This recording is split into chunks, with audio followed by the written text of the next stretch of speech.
What up, y'all? It's your boy, Sheik Luch, LOXD Block, Silverback Gorilla up in here. Hey, yo, Poe, what's good, fam? You know what I'm saying? Right now, we Poe politicking with my homie Poe.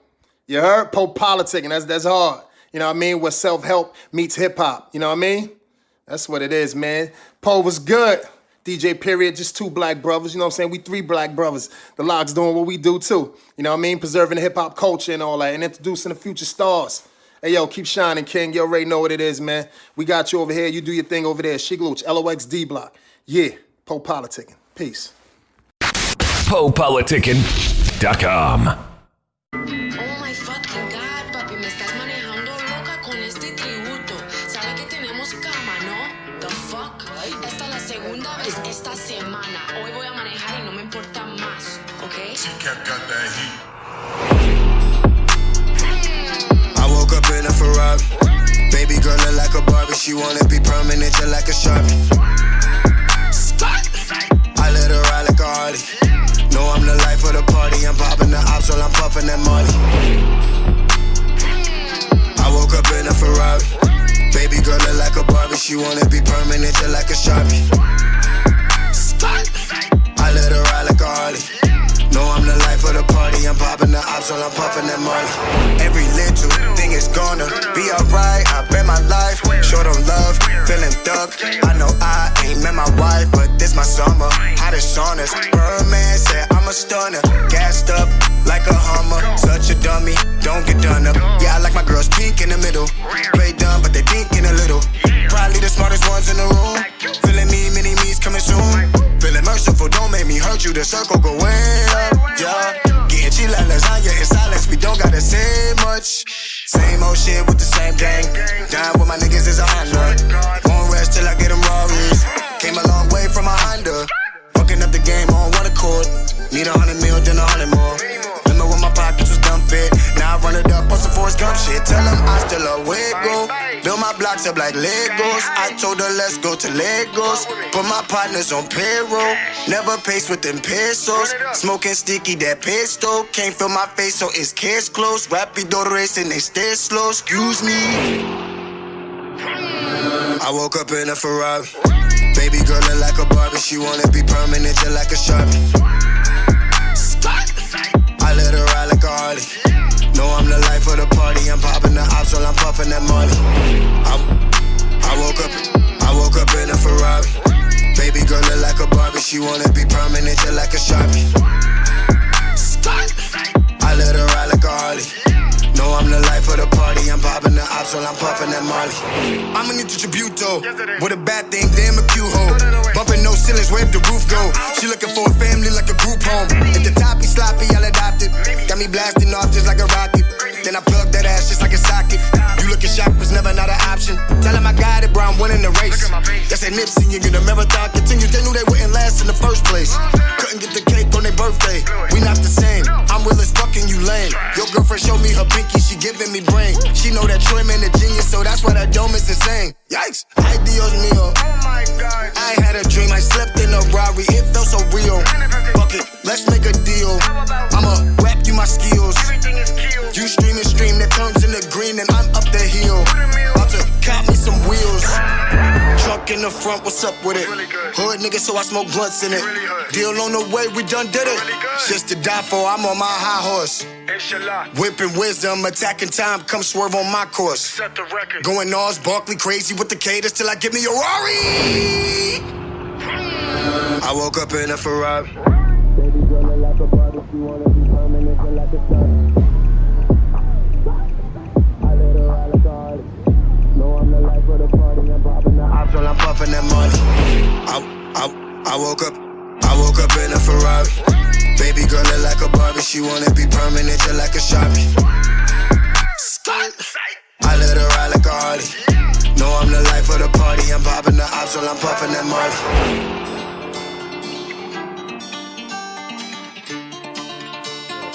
Welcome back to PoePoliticking.com, your home for self-help meets hip-hop. Right now, we're live on YouTube. Check us out on Amazon, Spotify, and iHeartRadio. 1212 and place to be with Troyman. How you doing, bro? What's up, brother? How you, man? I'm great. I'm trying to figure out the meaning behind how you spell your name. I see the O and the N and the M is capitalized. Oh, that's just something I used to do as a kid, man. I was just thinking of different ways to make my name stand out. I mean, when you go on Apple Music and Spotify and stuff now, you just spell it Troyman. The T is just capital, but some people have kept spelling it like that just throughout the years. So sometimes you get it with the O's and the Y's up, and sometimes you don't. Okay, then where you from?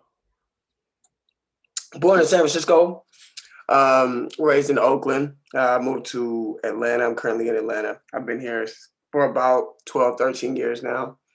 So you from Atlanta then? Technically, but not really. Home, I've been home. I done been back and forth, to the Bay Area for X amount of years, even after I moved to Atlanta. So I've definitely established a home here, but California is still home for sure. What made you move to Atlanta? Cost of living. The neighborhood that I was in in Oakland was pretty rough. My mom had 3 boys, and just the stuff that we were exposed to on a day-to-day out there was just a lot compared to just how slower and how more calm it was in the South. So we had family out here, and then we ended up relocating. Okay. So let's go back to what's your earliest memories of hip hop that you remember? Oh man, roughly around 3-4 years old, my stepfather, he was a hip hop artist out of California. He used to just take me to the studio with him. I used to just like soak up the energy and stuff in the studio, just being able to, see what it's like to create the music, being on the other side of it.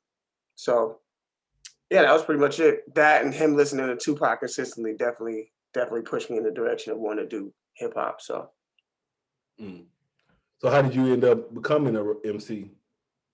When I moved to Georgia, I was roughly about 13, 14, met these 2 guys, and they had a rap group already, and they'd asked me to be in it.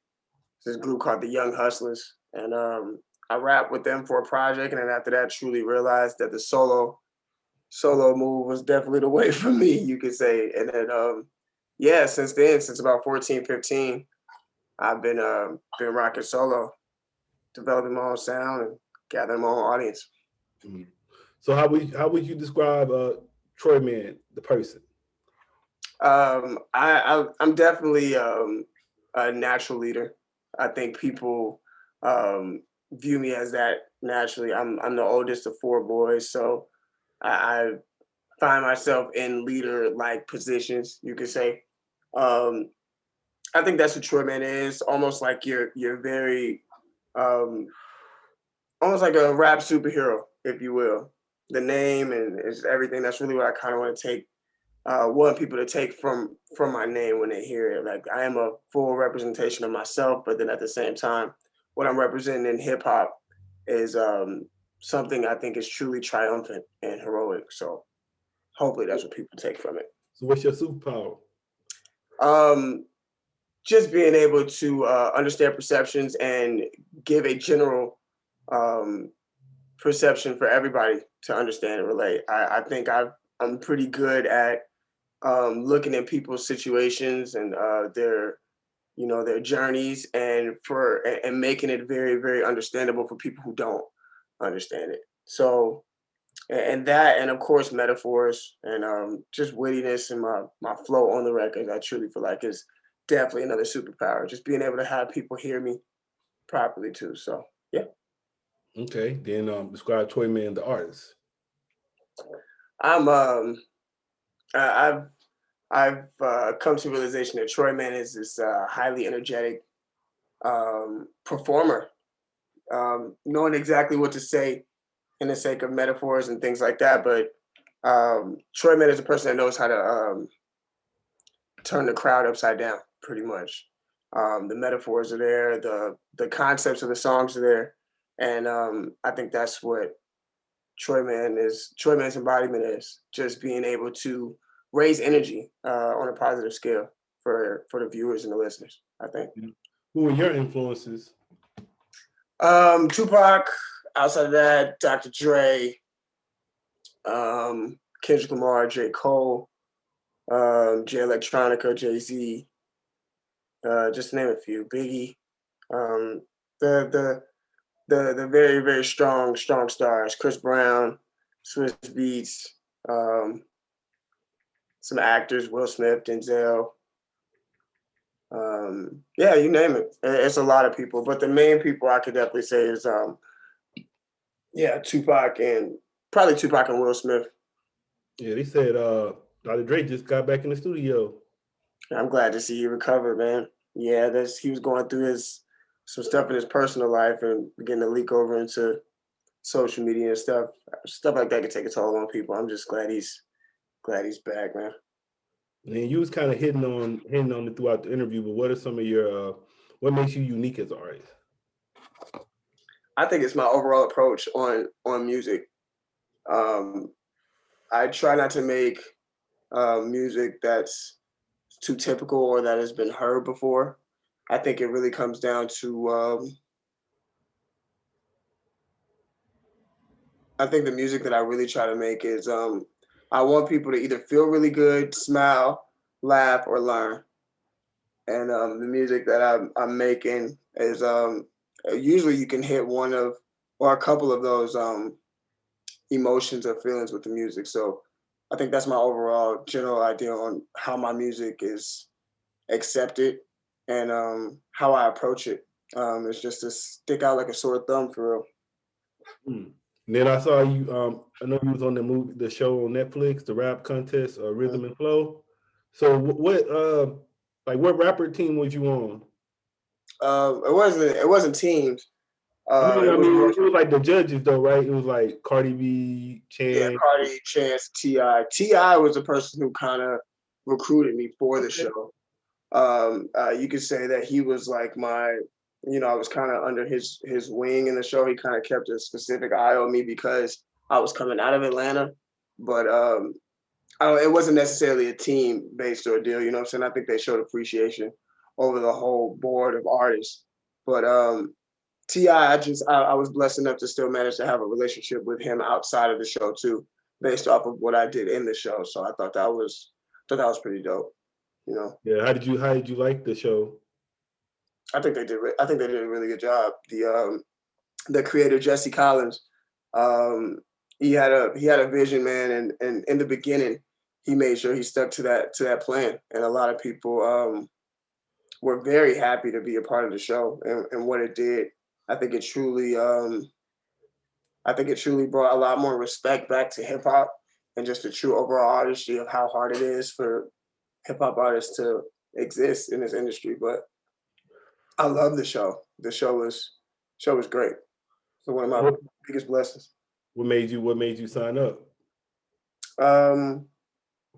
I wasn't gonna do it at first. God made me sign up for real. I was done with auditions. I was done with competitions, and there was just this feeling in my gut I just really couldn't shake.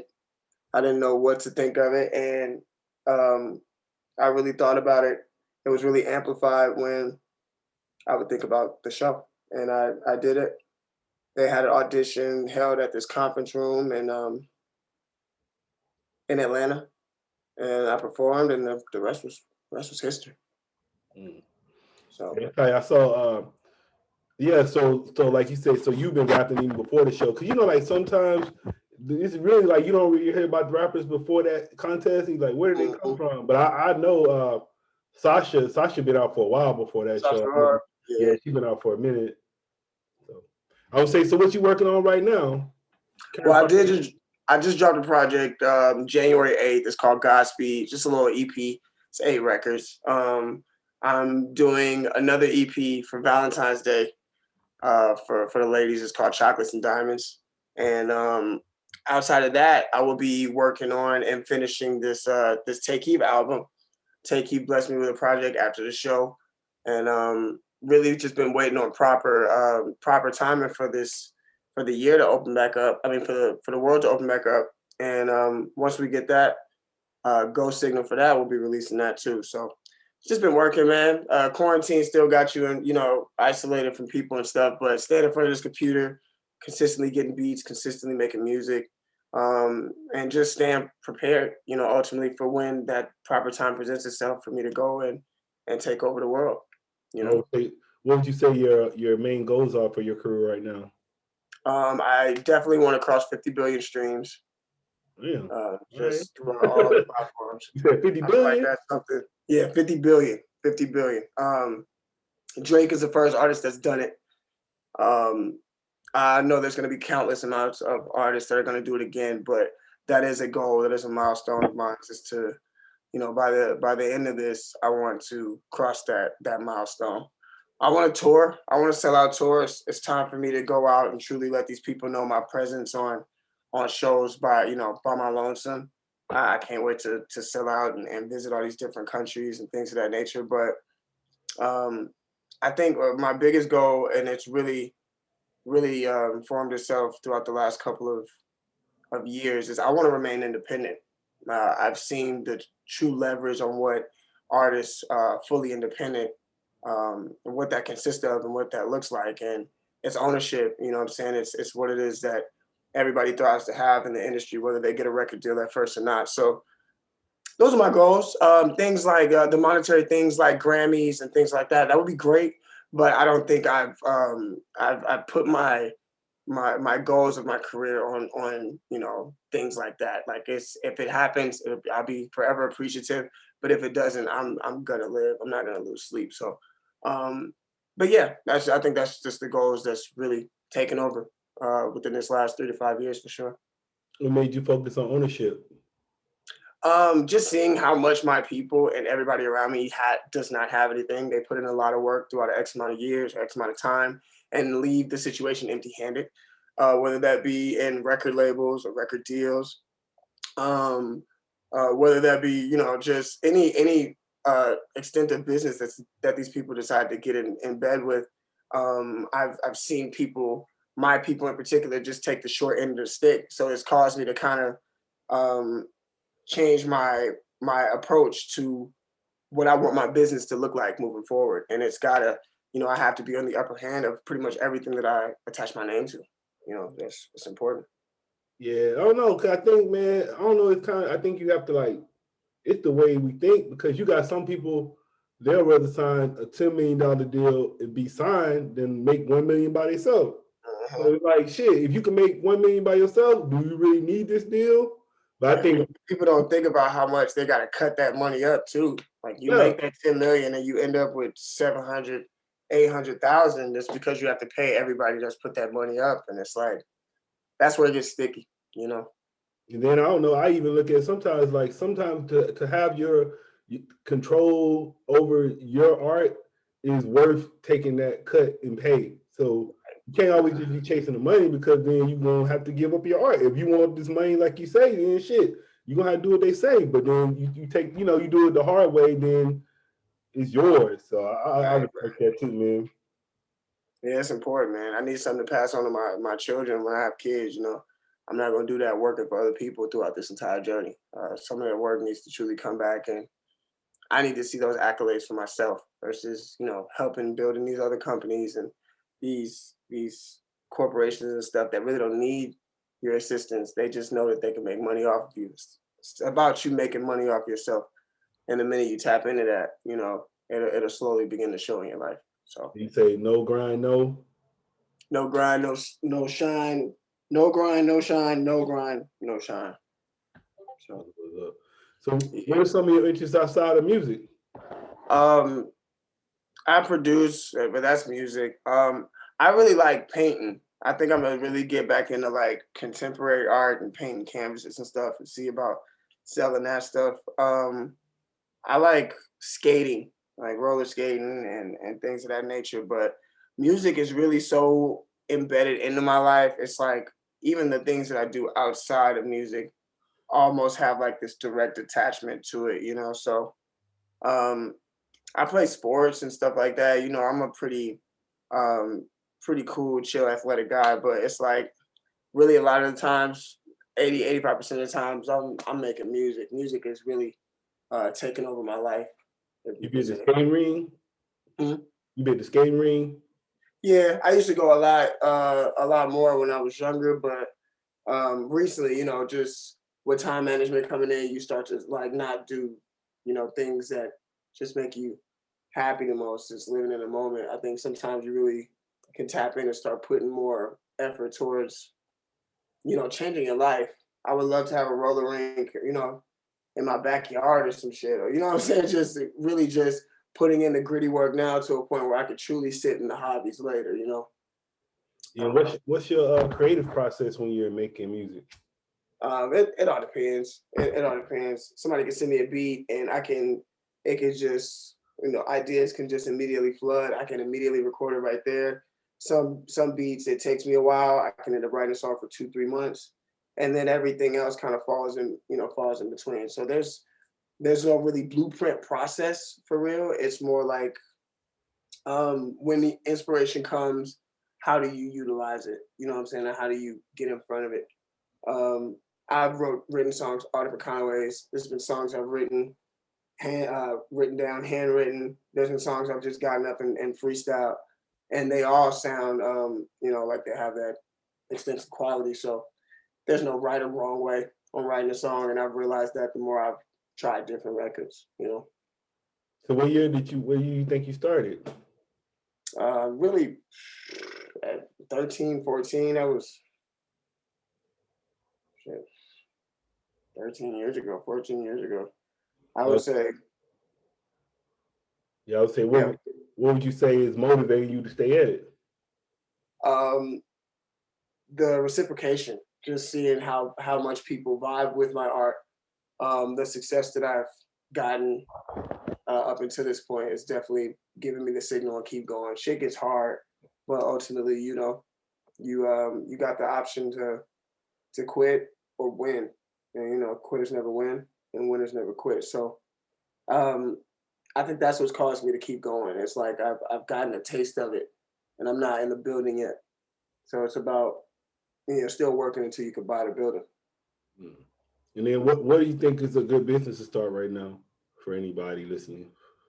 I really think it all depends on what your interest is. I can tell you a great business right now, but if your interest isn't there, it can be the most worst business possible for you. So it's like start with where it is that that you wouldn't mind spending a shit ton of time at, because once you start a business, that's what you're really doing, is taking yourself out of working for other people to work for yourself. So whatever that is, if you're making spiritual, chakra bracelets or selling clothes, just be invested in it.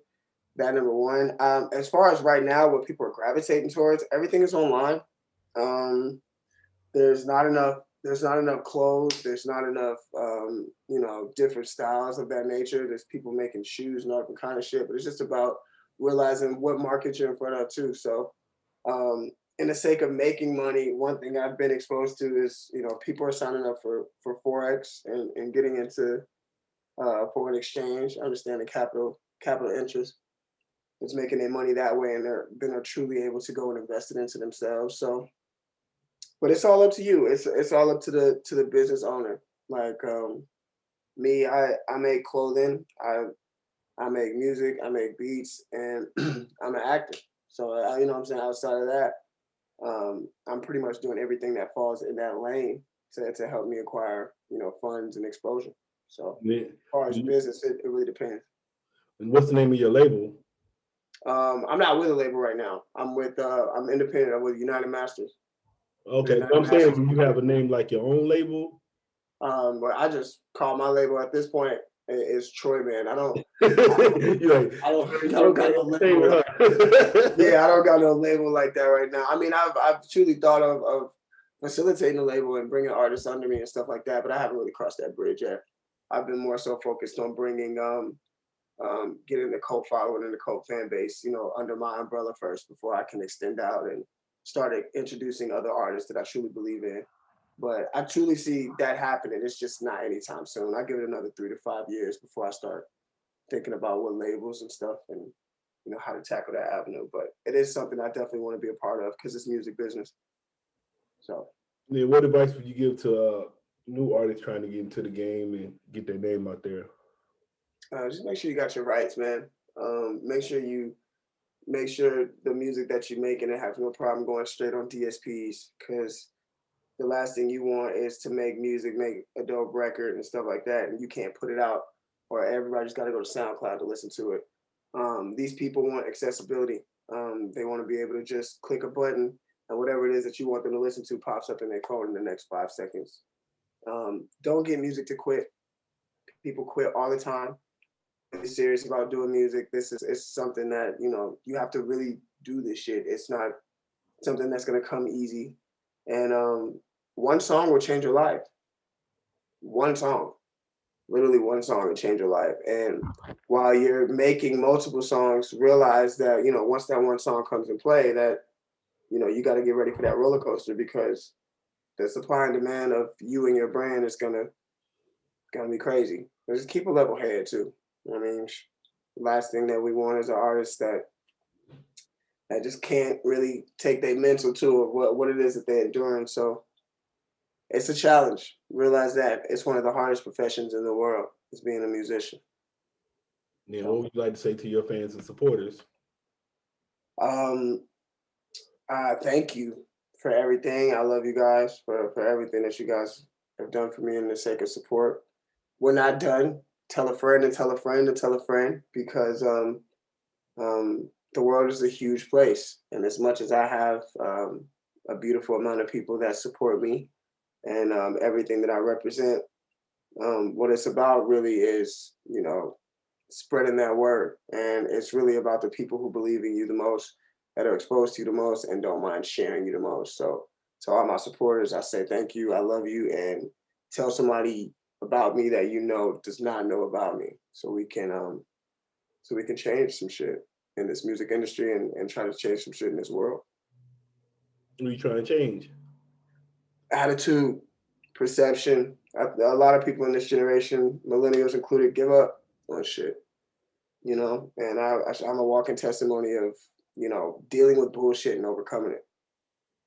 But sometimes people don't want to learn, you know. That's not, in this society, people don't want to learn. Everybody feels like they have it all figured out, and none of us do, you know. But the point is to have that and to provide that perception for people, to make it easier for them to adapt to change and adapt to learning. Because, you know, you deal with a lot of snotty-nosed people, like, you know, just like very arrogant people, to a point where they figure they got it all figured out. And the point is to just remind everybody that they're human, that they can do anything they put their mind to. Yeah, I don't like my thing, like I just feel like you gotta meet like it might be more in music and stuff or entertainment, but I just feel like just respect everybody on a person to person basis. Like it don't necessarily, like, just because you know somebody, like you can know Jay-Z or Beyonce, that don't mean shit. Like, Right. but you and me talking, it don't matter who I know, it don't matter who you know. It's me and you talking. Start there. But they think like you say a name, you supposed to jump up or something. Like, man. Right. And that's, to be honest with you, that's what people get by on in this industry. They just don't know how to, you know, not talk about their accolades. Just like, what is it that you're doing now that you know you're trying to change? Like, people know I know T.I., people know Cardi B knows me, people know, you know, Chance the Rapper knows me. But that doesn't, you know, me walking into every room and every time I introduce myself, you know, speaking of those names doesn't help my situation. Like, you know, it's about bringing it to, you know, just awareness of me doing what it is that I need to do to move forward, and inspiring the people around me to do the same for themselves. So, yeah. All right, man. I want to say thanks for coming through politicking with me. Of course, man. Thank you for having me, King. Yeah, no doubt. You want to give me your social media? Yeah, it's Troyman Official on everything. That's Instagram, Twitter, Clubhouse, you name it. Troyman Official. It'll bring you straight to me. Send me DMs. I try to read all of them. I get a lot of DMs, but anybody send me DMs who want to chat, spread love, I'm usually all for it. And now is a good time too, because it's not too much traffic on my shit, because it's a lot of people that be on my shit. But I'm really open to talking to all fans and supporters. I love them all. Got any shout outs? Got shout out to Pole Politicking Show, you, yeah, and my producers and my team, my management team, and that's pretty much it. You know, we're about to get back on this workflow, man. You know.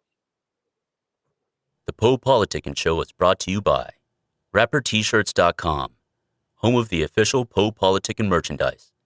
From face masks to tees and hoodies, order yours today. Thank you for listening to the Poe Politickin' Show, your home for self-help meets hip-hop. For live content, subscribe to our YouTube channel.